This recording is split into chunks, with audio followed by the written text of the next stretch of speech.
Fala pessoal, bem-vindos a mais um vídeo. Hoje eu quero conversar com vocês a respeito de alguns conceitos. Então, mais uma conversa, uma resenha aqui com vocês a respeito de alguns conceitos de economia, mais especificamente de microeconomia.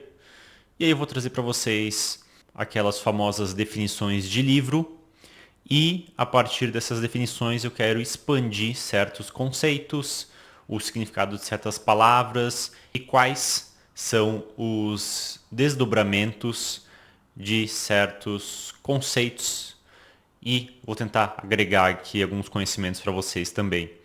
Então, eu quero começar falando a respeito do conceito de arbitragem.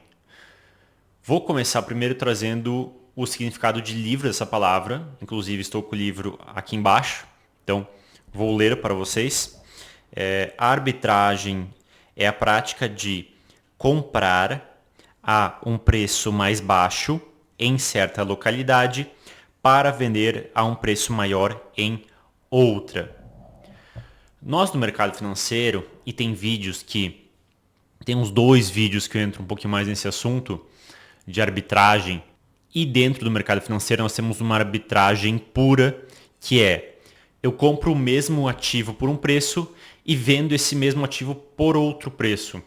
Por exemplo, no Brasil nós temos o mini dólar e o dólar cheio. Qual que é a diferença entre esses dois? O mini dólar você vai estar comprando ou vendendo um valor nominal menor e no dólar cheio você vai estar comprando ou vendendo um valor nominal maior.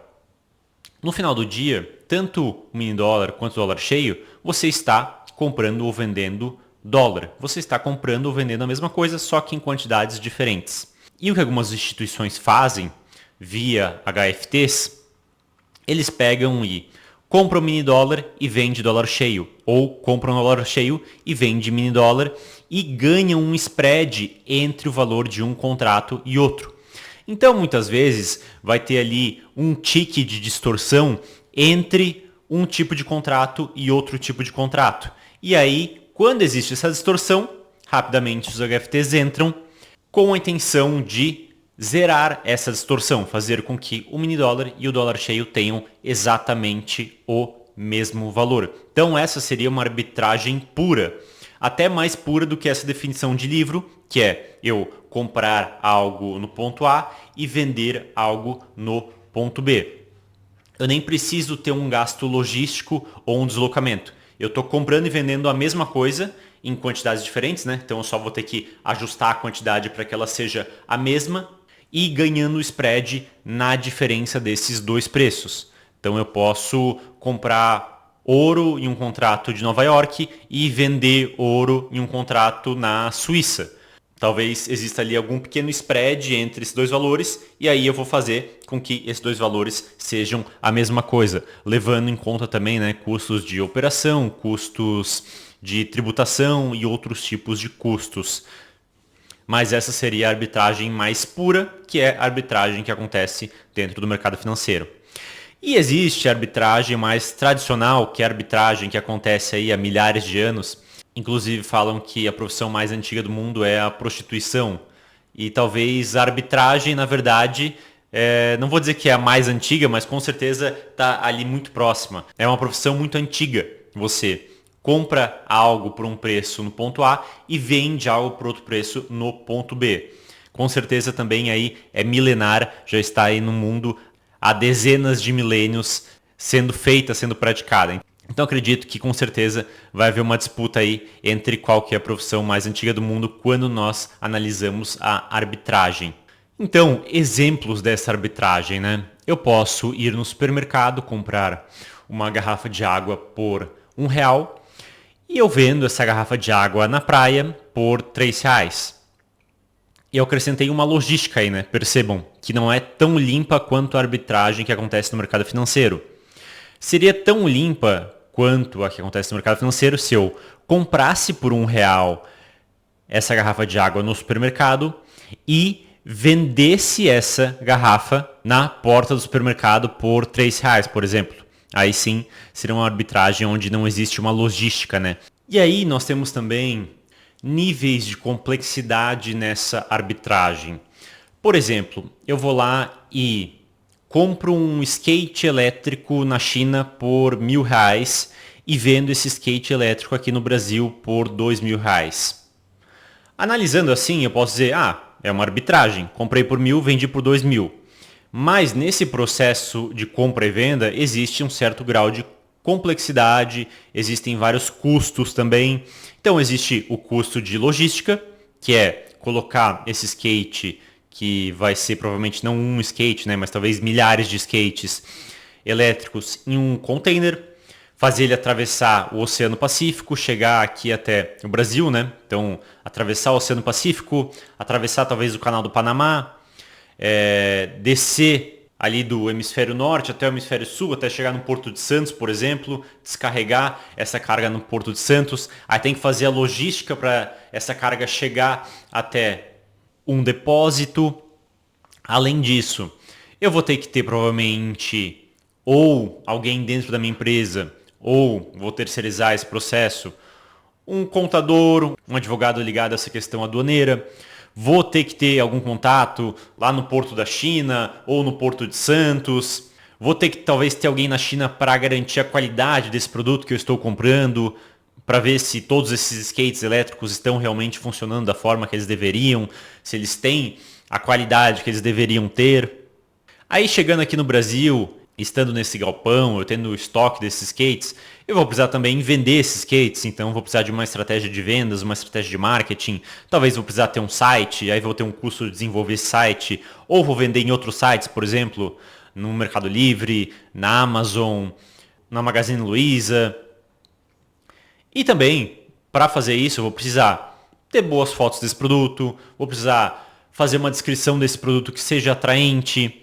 Aí algum desses produtos podem dar defeito, ou a pessoa vai comprar, vai chegar na casa dela, ela vai pegar e se tornar esse produto. Então, não é simplesmente eu comprar algo a 1.000 e vender algo a 2.000. Existe aí todo um pessoal, toda uma equipe, uma cadeia de empresas terceirizadas ou então alguns serviços internalizados dentro do meu CNPJ que serão necessários para fazer esse processo de comprar a 1.000 e vender a R$ 2.000. Então, percebam que essa arbitragem começa a ficar muito mais complexa, né? Então existe a arbitragem pura, que eu falei para vocês, que acontece, por exemplo, no contrato de dólar, mas também existe essa arbitragem suja, digamos assim, que começa a partir do meu custo logístico, por exemplo, comprar no supermercado e ter que gastar ali R$ 5 no ônibus, por exemplo, até chegar na praia para vender aquelas garrafas de água, até um processo muito mais complexo de importar determinado produto da China, que por certo ponto de vista nós podemos olhar como uma arbitragem, porque eu estou comprando um produto finalizado muitas vezes lá na China e vendendo esse produto finalizado aqui no Brasil, mas existe um grau de complexidade muito maior. E aí também existe às vezes a pessoa que ela vai comprar esse skate lá na China, estou dando a China como exemplo, né, mas pode ser outro país, vai comprar esse skate lá na China, esse skate vai chegar no Brasil e ela vai ainda acrescentar alguma coisa nele. Pode acrescentar uma marca, pode colorir esse skate de uma forma diferente, pode modificar até alguma coisa na estrutura desse skate. Aí já não seria mais uma arbitragem porque eu estou acrescentando alguma coisa. Não vai ser mais exatamente o mesmo produto. Mas então percebam que existe desde a forma mais simples até formas que vão ficando cada vez mais complexas dentro dessa arbitragem, até que isso deixe de ser uma arbitragem. Porque aí eu já começo a entrar num ponto onde eu começo a agregar um valor em cima deste produto. Outro conceito legal para a gente explorar aqui é o de mercado perfeitamente competitivo. Então eu vou trazer de novo para vocês a definição de livro, que é: possui muitos compradores e vendedores, de tal modo que nenhum comprador ou vendedor pode individualmente influir de forma significativa nos preços. E aí, geralmente, em mercados perfeitamente competitivos, nós temos um outro termo importante que é o preço de mercado. De novo, definição de livro do preço de mercado é o preço que prevalece em um mercado competitivo. Aí agora, explorando um pouquinho mais a fundo esse conceito, o mercado perfeitamente competitivo é algo teórico, é algo que não existe. Existem mercados mais competitivos e mercados menos competitivos. O mercado perfeitamente competitivo é algo idealizado. É que nem quando nós falamos de um produto mais ou menos elástico, aí nós falamos de um produto inelástico. ou um produto completamente elástico. Não existe um produto inelástico, ou seja, as pessoas vão comprar a qualquer preço. Ou um produto perfeitamente elástico. Se o produto aumenta 1 centavo, as pessoas param de consumir, ou se o produto cai 1 centavo, as pessoas consomem praticamente infinitamente esse produto. Isso são conceitos teóricos. Então nós temos mercados mais competitivos e mercados menos competitivos. E aí eu posso falar um mercado não competitivo ou um mercado perfeitamente competitivo. Isso são dois ideais para a gente sintetizar essas duas ideias. Mas não existe nada nem num lado e nem no outro. Na verdade, o que existe são setores, empresas que ficam entre uma coisa e outra, mais competitiva ou menos competitiva. Então, quando nós falamos de mercados competitivos, próximos a perfeitamente competitivos, via de regra, nós estamos falando no mercado de commodities. Então, o mercado de petróleo, o mercado de gás natural, o mercado de minério de ferro, o mercado de cobre, de alumínio, o mercado de trigo, o mercado de soja, o mercado de arroz, o mercado de açúcar, o mercado de café e assim por diante. E a definição de mercados competitivos é muito boa. Por quê? Ela diz que um agente, então uma empresa ali dentro desse mercado, não vai conseguir influenciar o preço desse produto. Então, eu não tenho um produtor de trigo, ou um produtor de açúcar, ou um produtor de soja, que vai conseguir influenciar no preço desse produto. Eu não consigo ter um produtor de trigo que vai dizer, olha, amanhã o preço do trigo vai ser 20% maior do que ele é. Ou vai ser 20% menor do que ele é. Ele não tem essa capacidade. Diferente, por exemplo, da Apple quando ela vai vender um iPhone. A Apple pode chegar e falar, olha, agora o novo iPhone vai ser $100 mais caro do que o antigo. Ou $100 mais barato do que o antigo. Então ela consegue aumentar ali 20% o preço do produto, ou diminuir 20% o preço do produto, tranquilamente. Um produtor de trigo não consegue fazer isso. Então essa definição de mercado competitivo é muito boa. Só que quando nós temos, por exemplo, o petróleo, nós temos dois grandes contratos aí no mundo, né? O WTI nos Estados Unidos e também temos o Brent na Inglaterra. Um negociado nas bolsas americanas e outro negociado na bolsa de Londres. Eu não tenho nenhum produtor de petróleo no mundo que consiga influenciar de forma significativa o valor desses contratos. Mas eu posso ter um cartel como a OPEP, o qual vai definir aumento na produção ou cortes na produção de países produtores de petróleo. Então nós estamos falando mais de um agente, mais de vários agentes se juntando para tentar influenciar o preço. E eles realmente conseguem até certo ponto influenciar o preço. E isso vai acabar fazendo com que o WTI ou o Brent acabem flutuando, seja para cima, seja para baixo.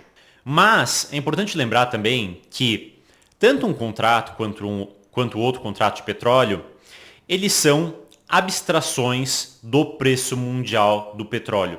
Não existe um preço mundial para o petróleo.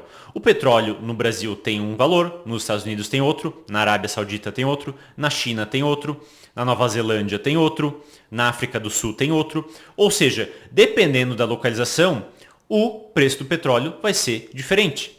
O custo para a extração desse petróleo, o custo logístico para extrair esse petróleo, depois levar esse petróleo para uma refinaria, refinar esse petróleo, depois transportar essa gasolina, ou esse querosene, ou esse diesel para um posto de gasolina, ou para um posto dentro de um aeroporto, no caso do querosene. A qualidade desse petróleo, se é um petróleo mais pesado, se é um petróleo mais leve, qual que é a composição principal desse petróleo.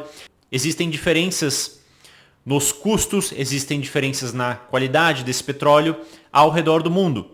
Então, no final do dia, quando nós olhamos o Brent ou olhamos lá o WTI, isso é uma representação, uma abstração meio que de um preço médio, de certa forma, do petróleo no mundo. E aí, esses grandes contratos de petróleo vão meio que balizar o que acontece no resto do mundo. Se eles sobem muito, a tendência é, em média, o preço do petróleo nos vários países ao redor do mundo subir. E se eles caem muito, a tendência é, em média, o preço do petróleo nos vários países do mundo acabar caindo. E isso acaba influenciando o preço da gasolina, do querosene, do diesel e de outros componentes ligados ao petróleo. Por exemplo, plástico. Então, pessoal, o preço do trigo, por exemplo, né? Então, o saco de trigo vale equivalente a X dólares segundo um contrato negociado aqui na Bolsa de Valores brasileira ou na Bolsa de Valores americana. Muito bem, então já entendemos que isso é uma abstração, uma tentativa de fazer uma espécie de média a respeito de quanto aquele contrato é vendido. E quando nós falamos até de petróleo, como ele não tem essa característica de estragar tão rapidamente e também ele tem um valor agregado um pouco maior por tonelada ou por barril, isso faz com que esse preço ao redor do mundo às vezes não flutue tanto. Quando nós analisamos o ouro, por exemplo, o qual já é um produto não perecível e o qual tem um preço muito alto por tonelada, mas aí a gente nem fala tonelada, né? Vamos falar aí por grama ou por quilo, tem um preço muito elevado. Essa disparidade ao redor do mundo acaba sendo muito menor do que com o petróleo. E quando nós falamos em outros produtos, por exemplo, o trigo, a soja, o arroz, o café, essas disparidades começam a crescer ainda mais. Então, você vai ter uma região no mundo onde o ouro custa 100 e outra região do mundo onde o ouro vai custar 99,95. Ou seja, a diferença é muito pequena. No caso do petróleo, você já vai ter uma região no mundo onde o barril vai custar 100 e outra onde o barril vai custar talvez 50. Por que tem essa diferença? Custo de extração e custos logísticos de infraestrutura para conseguir fazer essa arbitragem entre uma coisa e outra. Então, às vezes, lá na Arábia Saudita vai custar 50 e lá na Islândia vai custar 100. Por quê? Um produz muito petróleo, um petróleo de altíssima qualidade, e outro lugar, por exemplo, não produz nenhum petróleo, e todo o petróleo que vai até lá precisa atravessar toda uma cadeia logística lá, sair do porto, navio, chegar em outro porto, descarregar, às vezes fazer uma transformação, né, desse petróleo em gasolina, aí entra em outro navio, faz lá toda uma volta de novo, desce em outro porto, toda a logística até chegar no posto para encher o tanque do carro. Então nós temos uma disparidade maior. E quando nós falamos em produtos perecíveis, como os produtos agrícolas, essas disparidades elas ficam ainda maiores. Então você pode ter o saco do trigo custando 50 num lugar e vai estar custando 200 no outro. Então essa disparidade fica ainda maior. Então percebam que a disparidade ali no ouro, na prata, na platina vai ser muito pequena. No petróleo já acaba aumentando, no gás natural já acaba aumentando, no carvão já acaba aumentando. E em produtos agrícolas essa disparidade ao redor do mundo fica ainda maior dependendo da região onde isso acontece. Então, o cacau lá na Etiópia vai ter um preço e esse mesmo cacau lá na Itália, na Suíça, na Alemanha, muitas vezes vai ser 10 vezes mais caro do que é na Etiópia. Com o petróleo nós vemos também essas disparidades, mas elas são menores. E com o ouro, cobre, minério de ferro, platina, prata, essas disparidades são ainda menores ao redor do mundo. Então, percebam que existe essa diferença. É algo que muitas pessoas não se atentam e é algo interessante nós analisarmos. E isso faz com que, por exemplo, se eu produzo trigo próximo a Curitiba, e eu acho que eles não produzem trigo próximo a Curitiba, mas é só um exemplo que eu estou dando aqui. Se eu produzo trigo próximo a Curitiba, então eu tenho lá uma fazenda que faz trigo, e eu tenho uma fazenda ali próxima a Porto Alegre que faz trigo, percebam que, por mais que tenha um contrato ali na B3 ou em alguma bolsa americana flutuando dia sim, dia não, pode haver uma disparidade razoável entre o preço que eu vou vender ali ou comprar esse contrato na bolsa de valores e o preço do trigo em Curitiba ou o preço do trigo em Porto Alegre. E por mais que seja uma commodity, não quer dizer que aquela fazenda que está produzindo em Porto Alegre esteja em direta competição com aquela fazenda que está produzindo trigo próximo a Curitiba. Porque nós temos custos logísticos de transportar esse trigo para Porto Alegre a Curitiba ou Curitiba a Porto Alegre, muitas vezes inviabilizando essa operação. Então, uma empresa não está competindo com a outra. Aquela empresa que está plantando trigo próximo a Curitiba para abastecer o mercado de Curitiba ou até o mercado do Paraná, ela está só fazendo isso. E aquela empresa, aquela fazenda que está produzindo trigo ali próximo de Porto Alegre, ela está fazendo isso só para abastecer o mercado de Porto Alegre ou o mercado ali do Rio Grande do Sul. E aí, dependendo da escala que ela faz isso, ela pode até muitas vezes exportar uma parcela desse trigo para algum outro país o qual não produz trigo, e aí nesse país o preço do trigo tende a ser mais alto, justamente porque existe todo um custo logístico para fazer esse processo. Mas existe sim um certo poder de determinação de preço por parte dessas fazendas. Então é claro que se tem uma fazenda em Curitiba e uma fazenda em Porto Alegre, elas vão ter um poder de determinação de preço no preço desse trigo muito grande. Por mais que no mercado mundial, naquele contrato negociado lá na Bolsa de Valores, seja brasileira ou na Bolsa de Valores americana, essa fazenda, essa empresa de Curitiba ou de Porto Alegre não vai conseguir influenciar o preço dessa commodity. Mas naquela região onde ela está vendendo, naquele local de interesse onde ela está produzindo, ela sim muitas vezes vai conseguir ter um poder de influência muito grande. É só ver o poder de influência que a Petrobras, por exemplo, tem para influenciar o preço da gasolina, do petróleo dentro do Brasil. Ela não tem força para influenciar o Brent ou o WTI, mas ela tem muita força dentro da localização Brasil. E o mesmo acontece muitas vezes com commodities. É claro que se ao lado de Curitiba ou de Porto Alegre eu tenho 10 fazendas, 20 fazendas diferentes produzindo trigo, uma fazenda só, a não ser que ela tenha ali 90% do mercado, né? Mas uma fazenda só, via de regra, não vai conseguir determinar o preço desse trigo, não vai conseguir ter algum poder de mercado grande ali em Porto Alegre ou em Curitiba. Mas, muitas vezes, nós temos poucos agentes que fazem esse tipo de produto. Então, você pode ter ali, eu não vou falar necessariamente Porto Alegre ou Curitiba, mas cidades menores que tem ali 100, 200, 300, 400, 500 mil habitantes. E próximo àquela cidade, você tem um produtor de arroz. E um outro grande produtor de arroz muitas vezes vai estar a muitos quilômetros de distância. Então existe um custo logístico para trazer o arroz produzido por esse outro concorrente, às vezes dezenas, centenas de quilômetros de distância até essa cidade.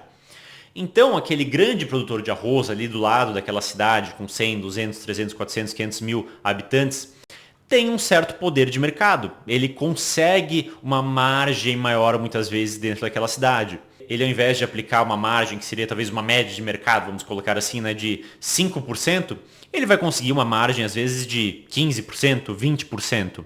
Então ele consegue uma margem melhor. Ele não vai conseguir uma margem de 100%, porque aí já acaba fazendo sentido aquele outro produtor pegar e ter esse custo logístico para trazer o produto dele para dentro dessa cidade. Mas se essa empresa cobrar uma margem ali não tão alta, mas uma margem maior do que a média do mercado, de 15, 20%, por exemplo, não vai fazer sentido para esse produtor mais distante ter esse custo logístico de trazer o produto dele para dentro dessa cidade, porque no final das contas o produto dele vai acabar ficando mais caro.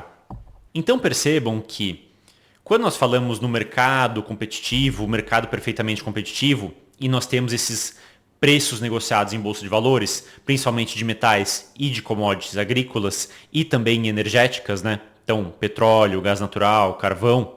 Aquele CNPJ, aquela empresa, aquela indústria não vai conseguir influenciar em escala global esse preço, mas em escala local ela consegue influenciar esse preço. Então, essa é uma noção importante que nós devemos ter. Então, esse efeito localização e esse efeito custos logísticos acaba tendo uma influência muito grande nesses mercados. E eu vou agora ir para um extremo ainda maior do que as commodities, que é, por exemplo, o preço da terra, o preço do metro quadrado de algum lugar. Por quê? O metro quadrado em Nova York ou o metro quadrado no meio do Mato Grosso é uma commodity, de certa forma. É exatamente a mesma coisa. Vai ter ali uma certa composição de terra, de carbono, de H2O, enfim, o produto é o mesmo, digamos assim. Um metro quadrado no meio de Manhattan e um metro quadrado de um campo, de uma floresta ali no Mato Grosso. A composição dele é basicamente a mesma, o produto é o mesmo. Só que o metro quadrado em Manhattan vai ser muito mais caro, talvez, sei lá, 200 vezes, 1000 vezes mais caro do que aquele metro quadrado lá no meio do Mato Grosso. Mesmo, por um lado, o produto sendo uma commodity. Terra, o produto é o mesmo. Só que a localização faz toda a diferença. Então percebam que quando nós falamos de commodities, de mercados perfeitamente competitivos, a localização faz toda a diferença. E esses contratos que são negociados na Bolsa de Valores, seja na Bolsa de Valores de Nova York, na Bolsa de Valores inglesa, na Bolsa de Valores brasileira, eles acabam sendo abstrações e tentativas de fazer meio que uma média de mercado de quanto é negociado aquele produto, mas dependendo da localização onde você estiver, isso vai flutuar muito. Mas sim, esses grandes contratos vão influenciar em escala global o preço da commodity. Então, se o WTI ou o Brent subirem muito hoje, isso influencia o preço do petróleo no mundo inteiro, ou se eles caírem muito, isso influencia o preço do petróleo no mundo inteiro. Mas isso não quer dizer que essa commodity vai ter um preço parecido e nem próximo no mundo inteiro. E dependendo da característica dessa commodity, esse preço vai ser mais próximo, com pequenas diferenças, ou as diferenças podem ser muito grandes. Agora, outro conceito legal para a gente falar, e aí vai ser o último conceito para a gente finalizar esse vídeo, é o conceito de extensão do mercado. Ou, como o pessoal gosta muito de falar, é o mercado endereçável aqui também. Então, extensão de mercado nem é um conceito que eu vejo sendo usado tanto assim. O pessoal gosta muito de mercado endereçável, que é a mesma coisa. Os limites do mercado, tanto geográficos quanto em relação à gama de produtos fabricados e vendida dentro dele. E aqui eu queria abordar esse assunto por outro ângulo, que é o ângulo de margem que nós temos no mercado. Então, muitos empresários têm essa coisa com eu quero um setor, um produto, um serviço com uma margem maior.